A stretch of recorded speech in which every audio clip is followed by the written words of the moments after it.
breaking news. We have a VIP on the Knowledge Bolide crew. He just blew our minds by showing some video. Greg Shanos, tell us this story, please, and then we're going to look at the video.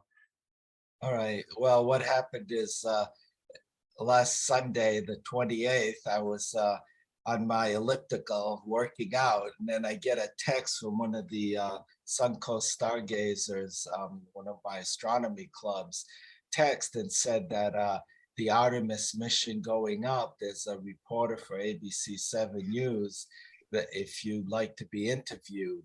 And I said, okay. So I only had like about an hour to prepare. So I was busy looking up all the information about it. And then it was a 9.5-minute interview. And what they showed were those 3 clips. That is amazing. Yeah. It was, yeah, we just watched it together for the first time and he blew my mind. So let's clue you guys in and take a look at this. We're just going to show you a segment of the news broadcast, and they cut to the expert to give extra knowledge about why and where we're going on the moon, and all of a sudden Greg Shanos pops up and we all lose our stuff. So we're going to play it right now. Temperatures on Earth and look at the moon a little more closely. Tools the Apollo mission 50 years ago didn't have.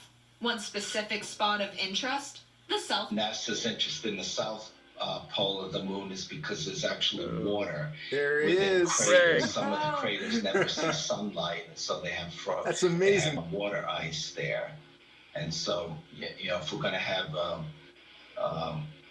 presence on the moon, we need. Greg, were they interviewing you in your role as will NASA travel around the spokesperson, moon or what's 1.3 your million role here? miles in just 42 days. It can stay in orbit longer than any spacecraft before, allowing humans to go even further than the moon, 280,000 miles from Earth to be exact.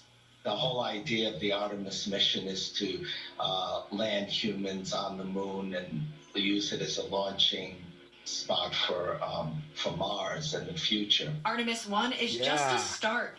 Artemis 2 will be launching in 2024 with 4 astronauts. Then Artemis 3, 2 pairs of feet planting themselves down on the surface, this time in a different spot than the Apollo missions. Apollo missions landed more toward the equator, you know, so now we're at the South Pole, so it should be a big difference. Just like the equator and the South Pole of the Earth, it's a big difference. Here on the Suncoast, we can actually see the launch happening. Greg Shanos, that's amazing. You did a fantastic job, buddy. Yeah, really cool. That's really cool. Right. Greg, what were you like a NASA outreach person, or what was your role there? Yes, it's called the Solar System, NASA Solar System Ambassador Program, and it's from the Jet Propulsion Laboratory in Pasadena, California. And anyone who's educated and really enjoys and is knowledgeable about space and can apply. Actually, the applications begin September 1st, tomorrow. So the whole month of December. So if you're interested, apply. And what you need to do is do what's called an event, which is any outreach thing that you do. Like this would count as an event, any lecture you give, if you're out with your telescope showing the public, if you give a lecture, a PowerPoint presentation, if you publish something, whatever.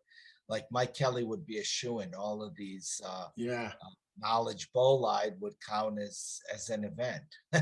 You know, and you only have to do 4 a year. I've done about 20 so far. That is amazing. Greg, you blew us away when you played that video for us. I really appreciate you having our back on the Knowledge Bolide. We do have a bunch of knowledgeable people and a lot of VIPs and even a few TV stars. Thanks a lot, guys.